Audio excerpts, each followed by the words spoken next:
मनुष्य का सबसे पुराना प्रश्न यही रहा है, क्या मैं अकेला हूं या इस विशाल अस्तित्व में कोई है जो मेरी पीड़ा, मेरी कामना, मेरी चुप्पी को समझता है। जब रात गहरी होती है और बाहर का शोर थम जाता है तो भीतर एक आवाज उठती है, कोई है क्या जो सुन रहा है। यही प्रश्न मनुष्य को आकाश की ओर देखने पर मजबूर करता है। यही प्रश्न उसे प्रार्थना करना सिखाता है। यही प्रश्न उसे मौन में बैठने पर विवश करता है। ब्रह्मांड को लेकर भ्रम यही है कि लोग सोचते हैं वह कोई बाहर बैठी शक्ति है जो कभी प्रसन्न होती है, कभी नाराज, कभी देती है, कभी छीन लेती है। पर ब्रह्मांड कोई व्यक्ति नहीं है, वह कोई न्यायाधीश नहीं है, वह कोई सत्ता नहीं है जो तुम्हारे कर्मों की सूची बनाए बैठी हो। ब्रह्मांड एक संवेदनशील क्षेत्र है, एक चेतन तरंग, एक ऐसा विस्तार जो तुम्हारे भीतर से ही शुरू होता है। तुम जिस क्षण कुछ सोचते हो, जिस क्षण किसी भावना में डूबते हो, उसी क्षण तुम ब्रह्मांड से संवाद में आ जाते हो। क्योंकि सोच भी ऊर्जा है और भावना तो उससे भी गहरी ऊर्जा। लोग कहते हैं हम रोज प्रार्थना करते हैं फिर भी कुछ नहीं बदलता। पर प्रश्न ये नहीं है कि तुम प्रार्थना करते हो या नहीं, प्रश्न ये है तुम किस अवस्था से प्रार्थना करते हो। अगर भीतर भय है और ऊपर से भरोसे के शब्द तो ब्रह्मांड भय सुनेगा, शब्द नहीं। अगर भीतर शिकायत है और ऊपर से कृतज्ञता का अभिनय तो ब्रह्मांड शिकायत सुनेगा। क्योंकि अभिनय कंपन नहीं पैदा करता, ब्रह्मांड अभिनय नहीं समझता, वह केवल सत्य अवस्था को पढ़ता है। जिस दिन तुम यह समझ लेते हो कि तुम्हारा हर भाव एक संदेश है, उसी दिन तुम सजग हो जाते हो। तुम बोलने से पहले महसूस करने लगते हो। मनुष्य की सबसे बड़ी भूल यही है कि वह ब्रह्मांड से केवल तब बात करता है जब वह टूट चुका होता है। दुख में, असफलता में, डर में और सुख में वह भूल जाता है कि कोई सुन भी रहा है। संवाद तब सुंदर होता है जब वह रोज हो, जब वह मांग से नहीं साझेदारी से हो। जब तुम सुबह उठकर बस इतना कह देते हो, आज जो भी हो मैं तैयार हूं। उस क्षण तुमने आदेश नहीं दिया, तुमने भरोसा प्रकट किया। और भरोसा सबसे ऊंची तरंग है। ब्रह्मांड तुम्हें वही नहीं देता जो तुम चाहते हो, वह तुम्हें वही देता है जो तुम्हें जगाने के लिए जरूरी है। कई बार वह तुम्हें रोकता है क्योंकि अगर वह तुम्हें आगे जाने दे दे तो तुम स्वयं को खो दोगे। कई बार वह कुछ छीन लेता है क्योंकि तुम उसी को सब कुछ समझ बैठे हो। और कई बार वह चुप रहता है क्योंकि उत्तर शब्दों में नहीं, अनुभव में दिया जाना होता है। लोग पूछते हैं संकेत कैसे पहचाने, पर वे यह नहीं पूछते कि हमने अपने भीतर इतना शोर क्यों भर रखा है कि संकेत दब जाते हैं। ब्रह्मांड फुसफुसाता है, वह चिल्लाता नहीं। वह तुम्हें धक्का नहीं देता, वह दिशा दिखाता है और दिशा वही देख पाता है जो ठहरा हुआ हो। इसलिए रोज थोड़ी देर बिना किसी उद्देश्य के बैठो, न ध्यान करने के लिए, न कुछ पाने के लिए, बस उपस्थित रहने के लिए। और उस मौन में धीरे धीरे तुम महसूस करोगे तुम अकेले नहीं हो। कुछ तुम्हारे साथ सांस ले रहा है, कुछ तुम्हारे साथ चल रहा है। और उसी क्षण संवाद शुरू हो जाता है। मनुष्य अक्सर यह सोचता है कि ब्रह्मांड सुनता होगा या नहीं, पर वह यह नहीं देखता कि वह स्वयं किस अवस्था से बोल रहा है। संवाद का अर्थ केवल शब्दों का आदान प्रदान नहीं होता। संवाद दो चेतन अवस्थाओं का मिलन होता है। जब तुम भीतर से भय में हो और ऊपर से आशा के शब्द बोलते हो, तब ब्रह्मांड तक भय पहुंचता है, आशा नहीं। क्योंकि शब्द उधार लिए जा सकते हैं, भाव नहीं। भाव वही होता है जो अभी है, इसी क्षण। और ब्रह्मांड इसी क्षण में जीता है, न तुम्हारे अतीत में, न तुम्हारे भविष्य में। इसलिए वह तुम्हारी योजनाओं से नहीं, तुम्हारी वर्तमान अवस्था से उत्तर देता है। ब्रह्मांड को लेकर मनुष्य की एक और बड़ी गलतफहमी यह है कि वह उसे कोई दूर की शक्ति मान लेता है। जैसे कहीं ऊपर आकाश में कोई बैठा है जो देख रहा है, सुन रहा है, निर्णय ले रहा है। यह कल्पना मन को तसल्ली तो देती है, पर सत्य से दूर ले जाती है। ब्रह्मांड कोई अलग सत्ता नहीं है, वह तुम्हारी चेतना का ही विस्तार है। जैसे एक लहर समुद्र से अलग नहीं होती, वैसे ही तुम ब्रह्मांड से अलग नहीं हो। जब लहर हिलती है तो समुद्र में कंपन होता है, और जब तुम्हारे भीतर कोई भाव उठता है तो अस्तित्व में तरंग दौड़ जाती है। यह सुनना बाहर से नहीं, भीतर से होता है। जब तुम कहते हो कि ब्रह्मांड सुनता है, तो असल में तुम यह कह रहे होते हो कि अस्तित्व संवेदनशील है। वह जड़ नहीं है, वह केवल नियमों से नहीं चलता, वह चेतना से बहता है।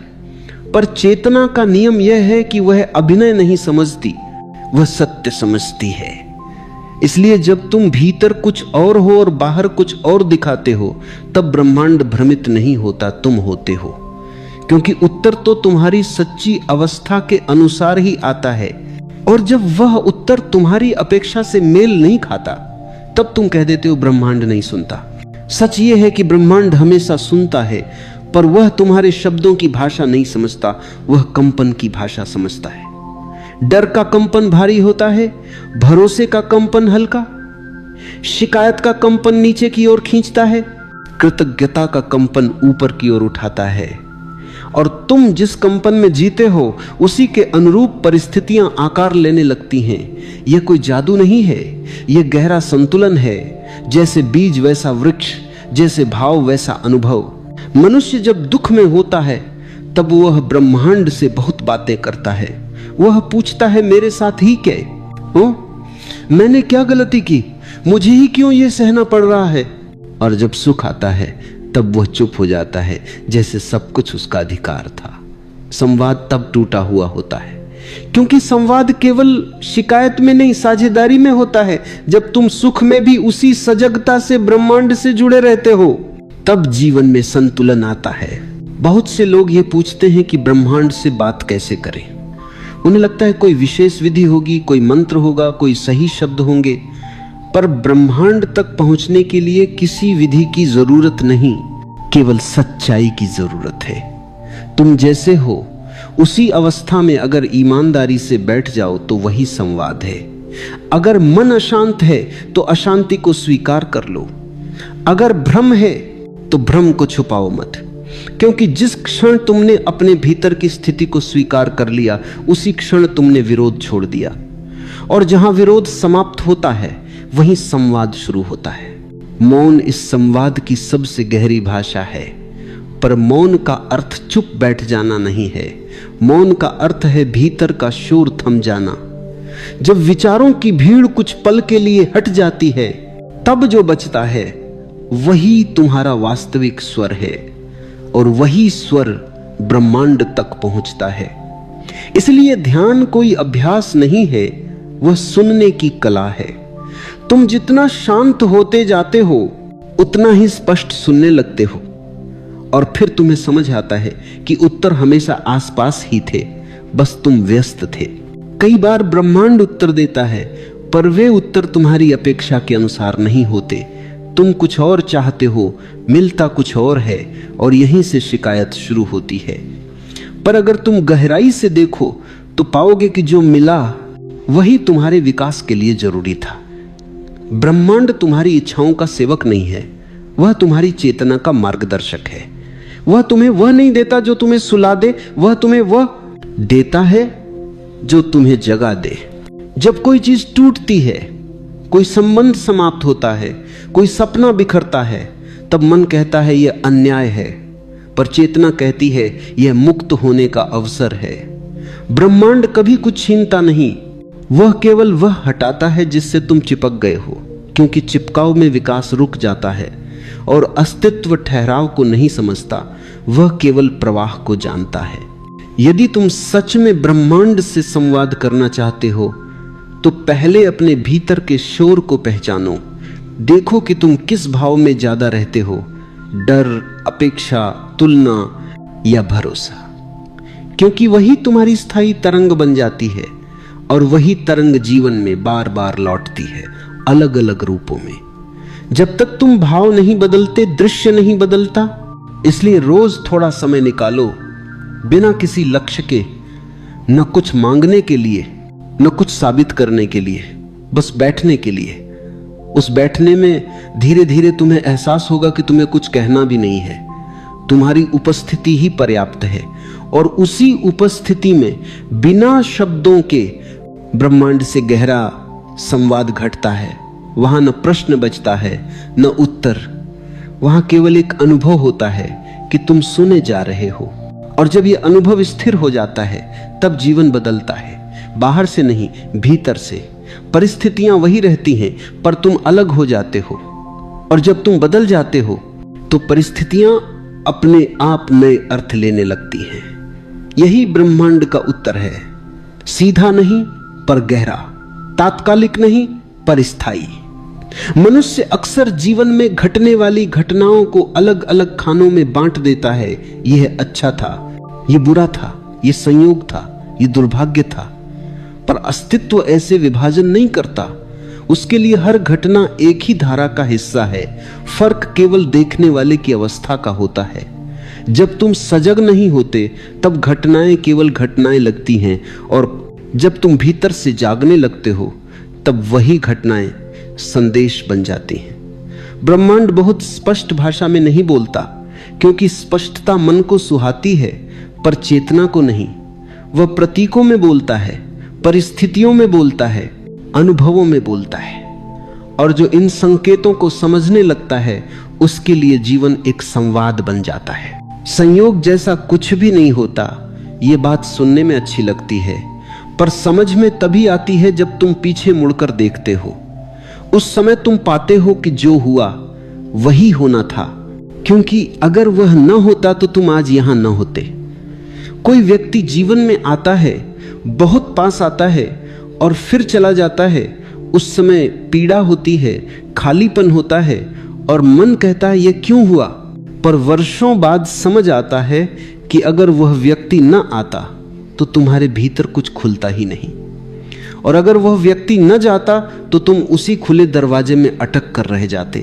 ब्रह्मांड जोड़ता भी है तो केवल इसलिए कि वह अलग करना जानता है, और अलग करता भी है तो केवल इसलिए कि वह तुम्हें आगे बढ़ते देखना चाहता है। जब तुम किसी अनुभव से भागते हो तब वही अनुभव बार बार लौटता है। यह कोई सजा नहीं है, यह समझाने का प्रयास है। अस्तित्व जोर नहीं डालता, वह दोहराता है। जब तक तुम नहीं समझते वह वही पाठ अलग अलग रूपों में भेजता रहता है। कभी वही भाव किसी व्यक्ति के माध्यम से आता है, कभी किसी परिस्थिति के माध्यम से, कभी तुम्हारे ही मन की उलझन बनकर। और जब एक दिन तुम रुककर उस अनुभव को पूरा महसूस कर लेते हो बिना उससे लड़ने के, उसी दिन वह पाठ समाप्त हो जाता है।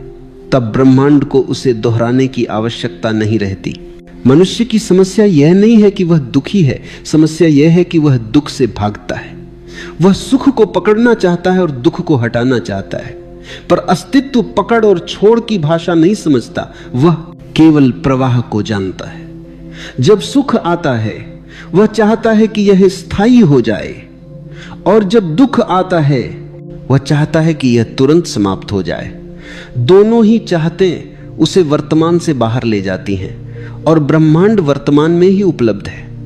इसलिए जब तुम भविष्य में उलझे होते हो तब तुम्हें कोई उत्तर नहीं मिलता।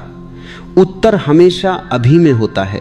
बहुत से लोग कहते हैं कि उन्होंने संकेत मांगे थे पर उन्हें कुछ मिला नहीं, पर उन्होंने यह नहीं देखा कि वे संकेतों के लिए खुले थे या नहीं। संकेत देखने के लिए मन को हल्का होना पड़ता है। जो मन पहले से ही निष्कर्षों से भरा है वह नए अर्थ को कैसे पहचानेगा। अगर तुम पहले ही तय कर चुके हो कि उत्तर ऐसा ही होना चाहिए, तो जो उत्तर अलग रूप में आएगा तुम उसे नजरअंदाज कर दोगे। ब्रह्मांड लचीला है पर मन जिद्दी है, और जिद्द के सामने कोई संवाद संभव नहीं। जब तुम जीवन में भरोसे की अवस्था में जीने लगते हो तब घटनाओं के प्रति तुम्हारा दृष्टिकोण बदल जाता है। तब कोई भी घटना पूरी तरह नकारात्मक नहीं लगती। कठिनाइयां भी तुम्हें तोड़ने नहीं, त्रासने आती हैं। और यह समझ धीरे धीरे आती है, एक दिन में नहीं। भरोसा कोई विचार नहीं है, भरोसा एक गहरी विश्रांति है। यह जानना कि जो भी होगा वो मुझे मेरे केंद्र से दूर नहीं ले जाएगा। परिस्थितियां बदलेंगी, लोग बदलेंगे, शरीर बदलेगा, पर भीतर का साक्षी अडिग रहेगा। जब यह भरोसा गहरा होता है तब मांग अपने आप गिर जाती है। तब तुम ब्रह्मांड से कुछ मांगते नहीं, तुम उसके साथ चलते हो। जैसे नदी समुद्र से यह नहीं पूछती कि मुझे स्वीकार करोगे या नहीं, वह बस बहती है और समुद्र उसे स्वीकार करता ही है, क्योंकि बहाव में कोई शर्त नहीं होती। तुम जितनी शर्तें लगाते हो उतना ही संवाद टूटता जाता है, और जितना तुम सरल होते जाते हो उतना ही जीवन सरल होता जाता है। एक समय ऐसा आता है जब तुम्हें ब्रह्मांड से बात करने की भी जरूरत नहीं रहती, क्योंकि तब तुम्हारा जीवन ही संवाद बन जाता है। तुम्हारा उठना, चलना, बोलना, चुप रहना सब एक ही लय में बहने लगता है। तब कोई अलग से प्रश्न नहीं उठता कि वह सुन रहा है या नहीं, क्योंकि तब तुम जानते हो जो सुन रहा है वही बोल भी रहा है और वही जी भी रहा है। उस अवस्था में द्वैत गिर जाता है, सुनने वाला और बोले जाने वाला अलग नहीं रहते। तब तुम्हें यह भी समझ आता है कि ब्रह्मांड ने कभी तुम्हें नजरअंदाज नहीं किया। तुम ही थे जो कभी अपने भीतर नहीं थे। तुम या तो अतीत में उलझे थे या भविष्य में खोए थे, और अब जब तुम यहां हो तब सब कुछ यहां है। उत्तर, संकेत, शांति, सब। ब्रह्मांड कहीं दूर नहीं खुलता, वह इसी क्षण खुलता है। और यह क्षण किसी विशेष उपलब्धि के बाद नहीं आता, यह तब आता है जब तुम थक जाते हो भागते भागते, जब तुम हार मान लेते हो नियंत्रण से, जब तुम कह देते हो अब जैसा है मैं उसे वैसे ही देखना चाहता हूं। उसी क्षण कुछ ढीला पड़ता है भीतर, और उसी ढील में, उसी समर्पण में संवाद अपने आप घटता है। तब तुम्हें किसी प्रमाण की जरूरत नहीं रहती कि ब्रह्मांड सुनता है, क्योंकि तब तुम्हारा हर श्वास उत्तर बन जाता है, तुम्हारी हर चुप्पी पूर्ण लगने लगती है, और जीवन जो कभी प्रश्न था अब अनुभव बन जाता है। मनुष्य को सबसे कठिन जो लगता है वह है छोड़ना, क्योंकि छोड़ना उसे हार जैसा प्रतीत होता है। बचपन से उसे सिखाया गया है कि जो छोड़ देता है वह कमजोर होता है, पर अस्तित्व की दृष्टि से छोड़ना कोई हार नहीं, यह समझ का संकेत है। जब तक तुम पकड़े हुए हो तब तक तुम भय में हो, और भय में कोई संवाद संभव नहीं। ब्रह्मांड से संबंध तभी गहराता है जब तुम यह स्वीकार कर लेते हो कि सब कुछ तुम्हारे नियंत्रण में नहीं है। यह स्वीकार करना डरावना लगता है, क्योंकि मन नियंत्रण में ही सुरक्षा ढूंढता है, पर वही नियंत्रण तुम्हें जकड़ भी देता है। छोड़ने का अर्थ यह नहीं है कि तुम प्रयास करना बंद कर दो। छोड़ने का अर्थ है कि तुम परिणाम से अपनी पहचान हटा लो। तुम कर्म करो, पूरी सजगता से करो, पर यह मत तय करो कि उसका फल कैसा होना चाहिए, क्योंकि फल की चिंता तुम्हें भविष्य में ले जाती है, और भविष्य में जाते ही तुम वर्तमान से कट जाते हो, और ब्रह्मांड केवल वर्तमान में उपलब्ध है। इसलिए जितना अधिक तुम भविष्य को पकड़ते हो उतना ही वर्तमान हाथ से फिसलता जाता है। समर्पण शब्द से भी लोग डरते हैं। उन्हें लगता है कि समर्पण का मतलब है खुद को मिटा देना, पर समर्पण में मिटता केवल अहंकार है, तुम्हारी चेतना नहीं। वास्तव में समर्पण के बाद ही चेतना पहली बार खुलकर सांस लेती है। अहंकार हमेशा अलगाव में जीता है, मैं और दुनिया, मैं और ब्रह्मांड। और समर्पण में यह विभाजन गिर जाता है। तब तुम ये नहीं कहते कि मैं ब्रह्मांड से बात कर रहा हूं, तब तुम जानते हो कि जो बात कर रहा है वही सुना भी जा रहा है। जब तुम किसी चीज को छोड़ते हो तब उसके खाली स्थान से डर लगता है। मन तुरंत उस खालीपन को भरना चाहता है, पर वही खालीपन तो द्वार है। उसी खालीपन में कुछ नया प्रवेश करता है। ब्रह्मांड भरे हुए मन में प्रवेश नहीं करता, वह खाली जगह ढूंढता है। इसलिए जो व्यक्ति हमेशा व्यस्त रहता है, हमेशा सोचता रहता है, हमेशा योजना बनाता रहता है, उसके जीवन में बहुत कुछ होता है पर गहराई नहीं होती। और जहां गहराई नहीं वहां संवाद भी सतही ही रहता है। कई बार तुम सोचते हो कि तुमने सब कुछ सही किया, फिर भी चीजें वैसी नहीं हुई जैसी तुम चाहते थे। तब मन शिकायत करता है, निराश होता है। पर शायद वही क्षण था जहां छोड़ना सीखना था। अस्तित्व तुम्हें यह सिखाना चाहता था कि तुम केवल कर्ता नहीं हो, तुम सहभागी हो। और सहभागी होने में विनम्रता होती है। विनम्रता कोई नैतिक गुण नहीं है, वह एक स्वाभाविक अवस्था है जो तब आती है जब तुम अपनी सीमाएं देख लेते हो। छोड़ने का अभ्यास किसी एक दिन नहीं होता, यह रोज रोज घटता है, छोटे छोटे क्षणों में। जब कोई बात पूरी नहीं होती और तुम उसे वैसे ही रहने देते हो, जब कोई व्यक्ति तुम्हारी अपेक्षा के अनुसार नहीं चलता और तुम उसे बदलने की जद छोड़ देते हो, जब कोई अनुभव दुख देता है और तुम उससे भागने की जगह उसे महसूस करने की अनुमति देते हो, यही छोटे छोटे छोड़ने तुम्हें धीरे धीरे हल्का बनाते हैं और हल्के होने पर ही संवाद स्पष्ट होता है। जब तुम हल्के होते हो तब तुम्हें यह समझ आने लगता है कि ब्रह्मांड कभी तुम्हारे खिलाफ नहीं था, तुम ही अपनी अपेक्षाओं के कारण उससे टकरा रहे थे। और जैसे ही तुमने टकराव छोड़ा, वही शक्ति जो पहले बाधा लग रही थी मार्गदर्शक बन गई।